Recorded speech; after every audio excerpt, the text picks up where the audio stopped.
Good morning class third. Subject बचा आपका हिंदी रिमझिम। और इसमें देखिए अभी तक हमने चैप्टर 1 पढ़ा, कक्कू एक कविता, और इसी से संबंधित हमने कुछ प्रश्न उत्तर आपका टेस्ट लिया था बच्चों।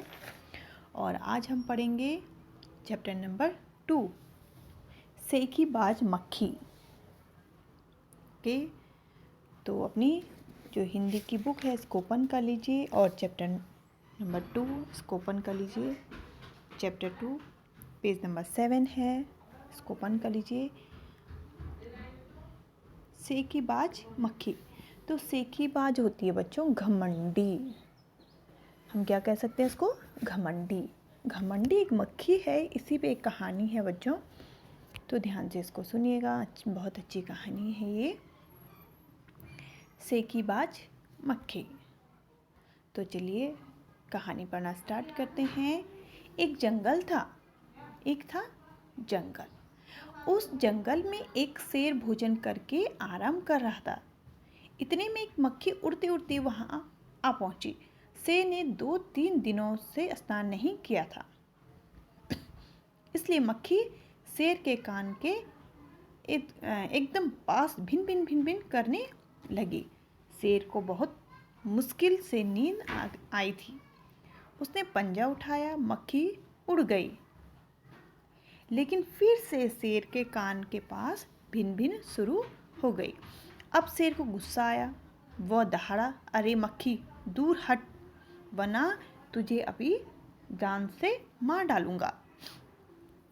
मक्खी ने धीरे से कहा, छी छी, जंगल के राजा के मुंह से ऐसी भाषा कहीं शोभा नहीं देती है।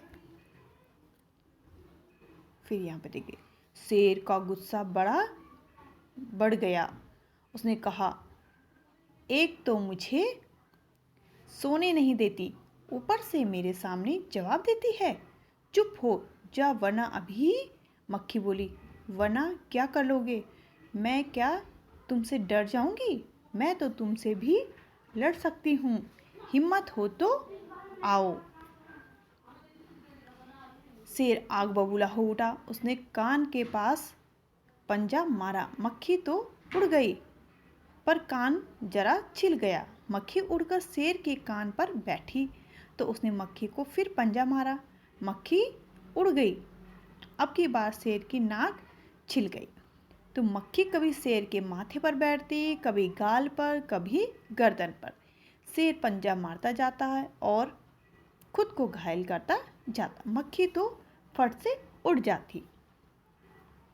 अंतिम में शेर उब गया, बोर हो गया। उबना तो बोर हो गया, थक गया। वह बोला, मक्खी बहन अब मुझे छोड़ दो, मैं हारा तुम जीती बस। मक्खी घमंड में चूर होकर उड़ती उड़ती आगे बढ़ी। ठीक है ना। अब शेर ने क्या बोल दिया, मैं हार गया, तुम जीत गई। तो मक्खी को क्या हो गया, बहुत घमंड हो गया। तो उड़ती उड़ती वो क्या बढ़ी, आगे बढ़ी। तो मक्खी घमंड चूर होकर उड़ती आगे बढ़ी। सामने एक हाथी मिला। मक्खी ने कहा, अरे हाथी, मुझे प्रणाम कर, मैंने जंगल के राजा शेर को हराया है, इसलिए जंगल में अब मेरा राज चलेगा। हाथी ने सोचा, इस पागल मक्खी से बहस करने में समय कौन बर्बाद करे। हाथी ने सूंड ऊपर उठाकर मक्खी को प्रणाम किया और आगे बढ़ गया। सामने से आ रही लोमड़ी ने यह सब देखा। लोमड़ी मंद मंद मुस्कुराने लगी। इतने में मक्खी ने लोमड़ी से कहा, अरे ओ लोमड़ी, चल मुझे प्रणाम कर, मैंने जंगल के राजा शेर को विशालकाय हाथी को हरा दिया है।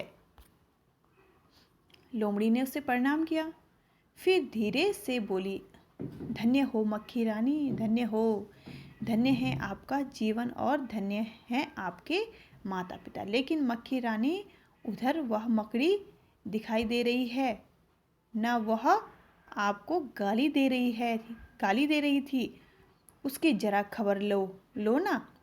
यह सुनकर मक्खी गुस्से से लाल हो उठी। मक्खी बोली, उस मकड़ी को तो मैं चुटकी बजाते खत्म कर दूंगी। यह कहते हुए मक्खी मकड़ी की तरफ झपटी और मकड़ी के जाले में फंस गई। मक्खी जाले में छूटने की ज्यों-त्यों कोशिश करती गई, त्यों-त्यों उसी में फंसती गई। अंत में वो थक गई, हार गई। यह देखकर लोमड़ी मंद-मंद मुस्कुराई और वहाँ से चलती बनी। तो ये कहानी थी योगेश जोशी के बच्चों। तो हमको जैसे मक्खी को क्या हो गया था, घमंड था, तो इस तरीके से हमको घमंड नहीं करना चाहिए। घमंड क्या होता है, लास्ट में क्या होता है, चूर होता है, ठीक है ना। तो हमको क्या नहीं करना चाहिए, घमंड नहीं करना चाहिए। जैसे सेकबाज मक्खी थी ना, तो ऐसे हमको नहीं बनना है। तो आज इस कहानी को हम पढ़ेंगे, ठीक है ना। यही आज आपका होमवर्क है बच्चों, इस कहानी को आपने पढ़ना है।